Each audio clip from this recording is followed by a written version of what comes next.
رجعنا لكم من جديد. طبعا طوال الموسم مشاهدينا استمتعنا وضحكنا واستفدنا الكثير من فقرة الطب البيطري مع الدكتور المتميز والمبدع في مجاله، واليوم معانا هو في الاستوديو الدكتور هاشم المطوع، طبيب بيطري. سعيدين بتواجدك اليوم معانا. والله أنا أسعد ومشكورين على استضافتكم لي ولديابلو. ديابلو طبعا انت قلت لي انه هو شو اسمه سايبيريان هاسكي. اي نعم. اي نعم.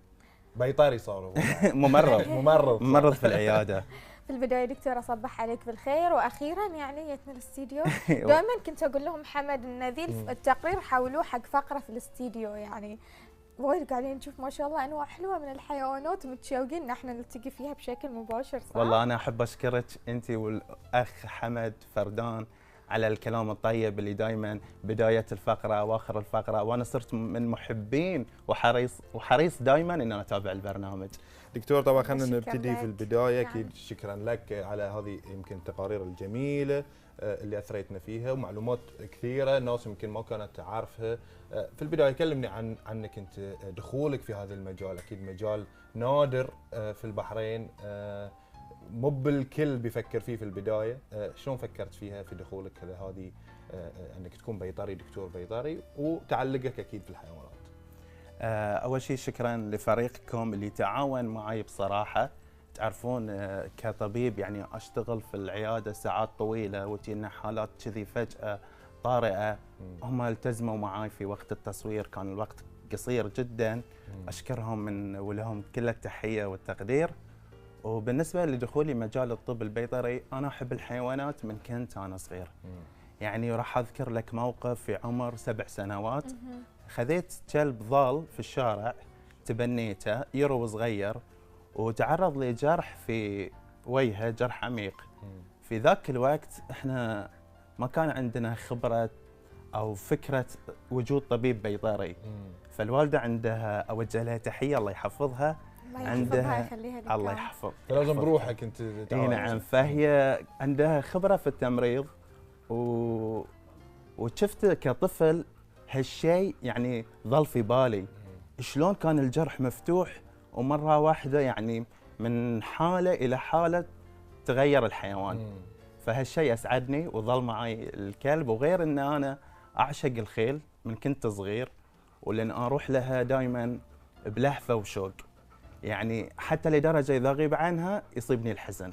نعم. فلأن أشوفها أفهم لغتها، تعابيرها، ودائما أسأل شلون تكون طبيعية وشلون تكون في حالة غير طبيعية. هالشيء كله خلاني أفكر أدخل المجال. نعم دكتور، يعني انت دخلت المجال عقب حبك وتعلقك في يعني الحيوانات وهذه الكائنات اللطيفة، فعقب ما دخلت المجال قاعد نودعه يعني خلاص. تبي تم؟ هو يحب الأضواء صدق. حسيته يحب الشهرة. يلا حبيبي روح عشان تاكل تتريق. يلا نشكره عيال. اشكر ديابلو. اي مو براضي. مو براضي؟ اي نعم. مو راضي يروح. انزين يبي الهوا. لا يحب النجوميه. يحب النجوميه. انزين، فنعود نتكلم عن دخولك للمجال. هل في تحديات معينه صادفتك؟ الناس ما تقولين يعني هل ممكن صراع؟ هو بصراحه في المحيط اللي حولي العائله ما في اي صراع واجهت. يعني الوالد الله يحفظه انسان جدا مثقف، وهو يتابعني اوجه له تحيه. جدا مثقف، اعطاني حريه الاختيار المجال. قال لي ما دام هذا المجال مميز وانت اللي تشوفه انا راح ادعمك يعني بكل الوسائل.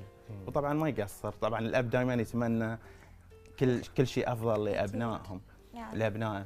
دكتور انت عندك علاقه خاصه بينك وبين الحيوانات، ويبين هذه في تقاريرك، ويبين حتى الحين مع ديابلو قد انت منسجم معاه. في ناس يمكن تفتكر ان العلاقه بين الحيوان والانسان تكون شوي بعيده، فانت غيرت هذا الشيء، وبالنسبه لك ان العلاقه تكون وايد قريبه بينك وبين الحيوان. شنو سر هذه العلاقه، وشلون تقدر انت الشخص اللي عنده حيوان في البيت شلون يقدر ينمي هذه العلاقه ويخليها تكون قريبه؟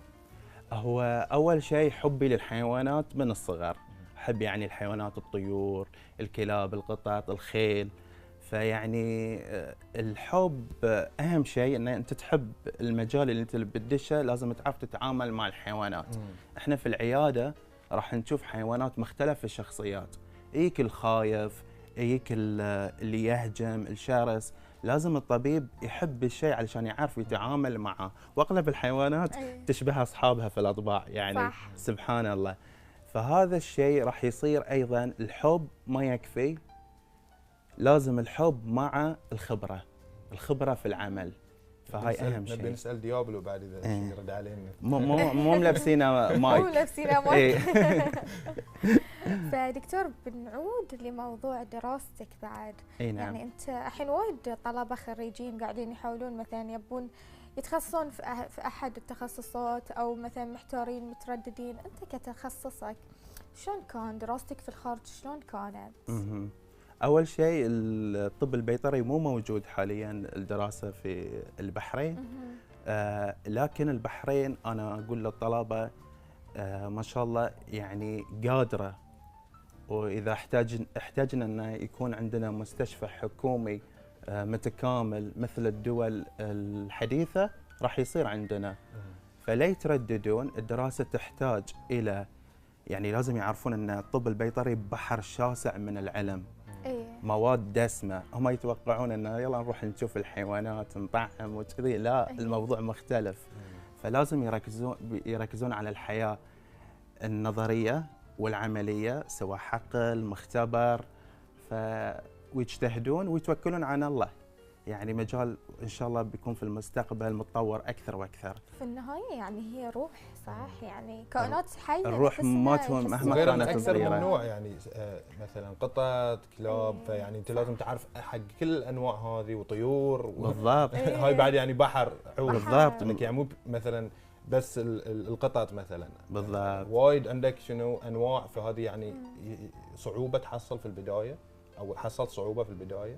في البدايه ان انواع من الحيوانات انا ما حسيت بصعوبه في التعامل بصراحه، لان انا ربي من كنت صغير فاحب اقرا، احب اطلع في تخصصي اكثر شيء. يعني بصراحه انا ما راح اقول لك انا من الاطباء اللي اقرا في كل شيء. لا ما شاء الله. احب اقرا في تخصصي، احس ان تخصصي الحين ما يخلص. يعني كل ما اقرا كل يوم اتعلم. بحر. ودائما اطلب كتب من الامازون من هاي دائما بشكل دوري يعني. هالشيء خلاني دائما اتطور يعني. ايش قد خذ منك وقت على الدراسه؟ يعني ايش قد 7 سنوات. ما شاء الله. اي نعم 7 سنوات، والحين عندي خبره اليوم تقريبا 11 سنه. اي تبارك الله. دائما دكتور يعني انت تحرص على ان انت تتبنى الحيوانات الضاله، وتحاول انك انت تساعدهم اذا احد عنده يعني اذا حيوان في جرح في الشارع تشوفه. فايش قد هذه ساعدك انك انت تطور من مهاراتك ايضا؟ وشنو تنصح الدكاتره البيطريه في هذه الناحيه؟ من هذه الناحيه صراحه سؤالك وايد حلو، عجبني. اول شيء من سمات الطبيب البيطري اجمل شيء يسويه انه ينقذ روح حيوان في الشارع متعرض لحادث او جرح عميق. الواحد شو يدور في هالدنيا غير الاجر؟ فاذا حصل الطبيب البيطري حاله من الشارع تختلف عن الحالات اللي تي بالمواعيد. لنفرض مثلا اللي لها اصحاب، الحيوانات اللي لها اصحاب نشوف مثلا ممكن عنده جرح بسيط زكام. اما الحاله اللي خارج العياده اللي هو انقذها بنشوف ممكن تكون حاله حرجه. فهذه الشيء راح يطور من مهاراته كطبيب. يعني حتى لو كان يدفع تكاليف العلاج على حسابه الشخصي، هالشيء ما راح يعني يروح كذي عبث. صح. بالعكس راح يطوره وراح شو اسمه غير الاجر يعني. اكيد. وكل خير تسويه ان شاء الله يرد لك اضعافه يا رب. إن شاء يعني الله. انت تكلمت دكتور عن سنين الخبره اللي مريت فيها، فمن بديت للحين شلون تشوف الناس تطوروا في تربيه الحيوانات من خلال مثلا المواظبه على الفحوصات او التطعيمات وغيرها؟ هاي حاب يقعد. اي اول شيء والناس وايد تطورت. يعني صاروا اكثر يربون حيوانات، صاروا يروحون العيادات البيطريه للتطعيمات للفحوصات الدوريه. فصاروا يهتمون بنظافه الحيوان، يعرفون ان هاي محتاج لنظافه، يقصون اظافرهم، تمشيط شعرهم، وغير انه صاروا يعطونها اجود انواع الطعام، المكملات الغذائيه، يستشيرون الطبيب البيطري. وبالنسبه قبل كان شنو الناس يعني يسمعون اشاعات، مثلا القطط تسبب العقم، الخرافات، 9 ارواح فيهم ينانوه، صح؟ اي فالحين الناس لا، صار عندها وعي، القطوه تنقل مرض، الكلب ما ادري شنو، فهذه الاشياء الناس ابتعدت عنها. قاعده اشوف يعني خاصه في الوضع الحالي، تعرفون ما شاء الله علينا، يعني احنا البحرين الحين جائحه الكورونا بدينا نتجاوزها باذن الله شوي شوي. ففي فتره الكورونا كان كثير ناس اتجهوا لتربيه الحيوانات وقامت تثقف نفسها اكثر واكثر. نعم اكيد دكتور، نشكرك على تواجدك، نشكرك على معلوماتك، نشكرك على هذه الفقرات اللي قدمتها لنا.